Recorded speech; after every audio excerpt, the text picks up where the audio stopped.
Traité de la très sainte Trinité de saint Augustin, livre 14e, Image de Dieu dans l'homme. Sommaire. L'image de Dieu ne se trouve pas dans la mémoire, l'intelligence et l'amour, quand ces facultés ont pour objet la foi aux choses du temps ou les opérations de l'âme sur elle-même, mais quand elles s'appliquent aux choses immuables. Elle est parfaite quand l'âme est renouvelée à la connaissance de celui qui a créé l'homme à son image et qu'elle reçoit ainsi la sagesse où se trouve la contemplation des choses éternelles. Chapitre 1er. Qu'est-ce que la sagesse dont il est ici question? D'où vient le nom de philosophe? Ce qui a été dit plus haut de la distinction entre la science et la sagesse.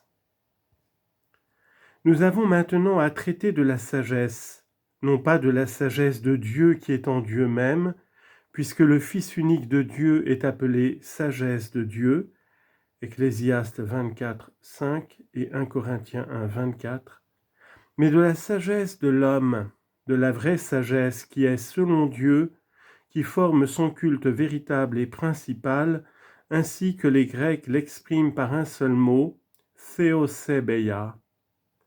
Les Latins voulant aussi, comme nous l'avons déjà dit, renfermer l'idée sous une seule expression, lui ont donné le nom de piété, que les Grecs appellent ordinairement eusebeia, mais faute de pouvoir rendre en un seul mot le sens de theosebeia, ils en emploient deux et disent le culte de Dieu, en latin Dei cultus.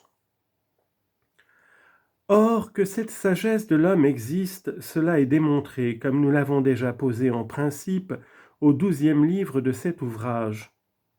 Par le témoignage de la Sainte Écriture, au livre du serviteur de Dieu Job, où l'on dit que la sagesse divine dit à l'homme « La piété, voilà la sagesse, la fuite du mal, voilà la science ».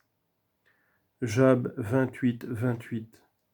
Ou la doctrine, en latin disciplina, comme quelques-uns traduisent le mot grec disciplina, venant de disco, ce qui permet de lui donner le nom de science. En effet, on n'apprend que pour savoir. Sous un autre point de vue, on appelle aussi discipline les maux que le pécheur subit pour ses fautes et en vue de sa correction. C'est en ce sens qu'on lit dans l'Épître aux Hébreux, car quel est le fils à qui son père ne donne pas la discipline? Et plus clairement encore, un peu plus bas. Tout châtiment, en latin disciplina, paraît être dans le présent un sujet de tristesse et non de joie, mais ensuite il produit pour ceux qu'il a exercé un fruit de justice plein de paix. Épître aux Hébreux, chapitre 12, versets 7 et 11. Dieu est donc la souveraine sagesse, et la sagesse de l'homme dont il est ici question est le culte de Dieu.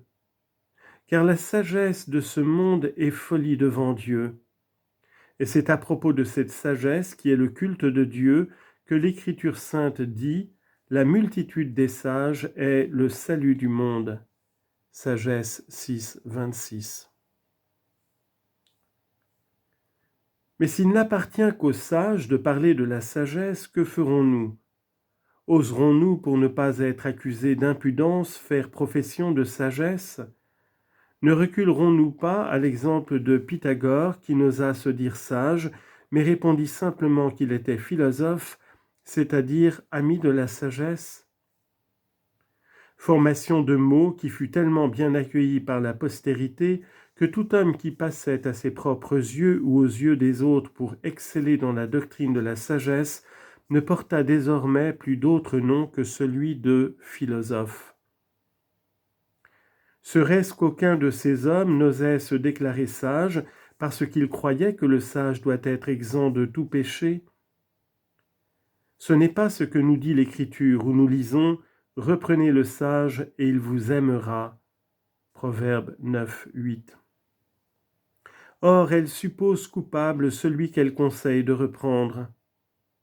Pour moi, je n'ose pas me dire sage en ce sens. Il me suffit, et personne ne peut nier ceci, qu'il appartienne aux philosophes c'est-à-dire à l'ami de la sagesse, de discuter sur la sagesse. C'est ce que n'ont pas laissé de faire ceux qui se sont déclarés amis de la sagesse plutôt que sages. Or, dans leur discussion sur ce sujet, ils ont défini la sagesse, la science des choses humaines et divines. C'est ce qui m'a fait dire plus haut qu'on peut appeler indifféremment sagesse ou science la connaissance des choses divines et humaines. Mais d'après la distinction établie par l'apôtre, à l'un est donnée la parole de sagesse, à un autre la parole de science. 1 Corinthiens 12, 8.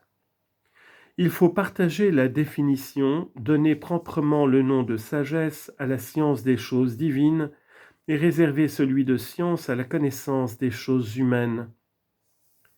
J'ai parlé de celle-ci dans le livre 13e en lui attribuant non tout ce qu'on peut savoir en fait de choses humaines, où une si grande part est faite à une vanité stérile et à une coupable curiosité, mais seulement ce qui produit, entretient, défend et fortifie cette foi si salutaire qui conduit au vrai bonheur. Science rare chez les fidèles, même chez ceux qui sont pleins de foi.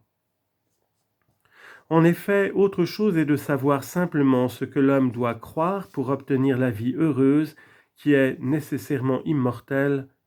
Autre chose de savoir comment ce que l'apôtre semble appeler proprement science est utile aux fidèles et doit être défendu contre les impies. En parlant de celle-ci plus haut, j'ai surtout insisté sur la foi elle-même, établissant en peu de mots la distinction entre les choses de l'éternité et celles du temps, et ne m'occupant là que de ces dernières. Je me réservais de traiter dans le livre 14e des choses éternelles, et j'ai démontré que la foi même aux choses éternelles appartient au temps, qu'elle habite temporellement dans le cœur des croyants, et qu'elle est cependant nécessaire pour obtenir le bonheur de l'éternité. J'ai également fait voir que pour parvenir à ce bonheur, il faut aussi croire à tout ce que l'Éternel a fait et souffert pour nous, sous la forme humaine qu'il a revêtue dans le temps et qu'il a introduite dans la demeure éternelle. En outre, que les vertus mêmes qui nous apprennent à bien vivre ici-bas, la prudence, la force, la tempérance et la justice, ne sont point de véritables vertus si elles ne sont rattachées à cette même foi qui, quoique propre au temps, conduit néanmoins à l'éternité. Chapitre 2.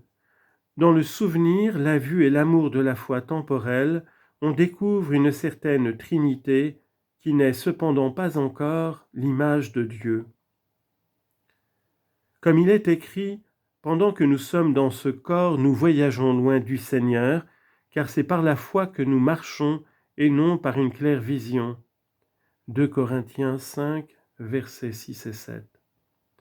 Il s'ensuit que, tant que le juste vit de la foi, Romains 1, 17, bien qu'il vive selon l'homme intérieur et qu'à l'aide de la foi temporelle il tende à la vérité et aux biens éternels, néanmoins, l'espèce de trinité qui résulte du souvenir, de la vue et de l'amour de la foi temporelle ne peut pas encore être appelée image de Dieu.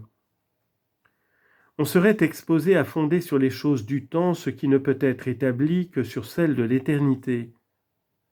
En effet, l'âme humaine, en voyant sa propre foi qui lui fait croire ce qu'elle ne voit pas, ne voit point une chose éternelle. Car ce n'est point une chose éternelle, celle qui cessera d'être, quand, au terme de ce pèlerinage où nous voyageons loin du Seigneur et où il faut marcher par la foi, viendra cette claire vision où nous verrons face à face. 1 Corinthiens 13, 12. Tout comme aujourd'hui, en croyant sans voir, nous méritons de voir et de nous réjouir de la claire vue où la foi nous aura conduits. Car là, la foi qui croit sans voir n'existera plus, mais bien la claire vision qui fera voir ce qu'on croyait. Et alors le souvenir de cette vie immortelle et de la foi aux choses que nous ne voyons pas sera compté parmi les choses passées et éphémères, et non parmi les choses présentes et immortelles.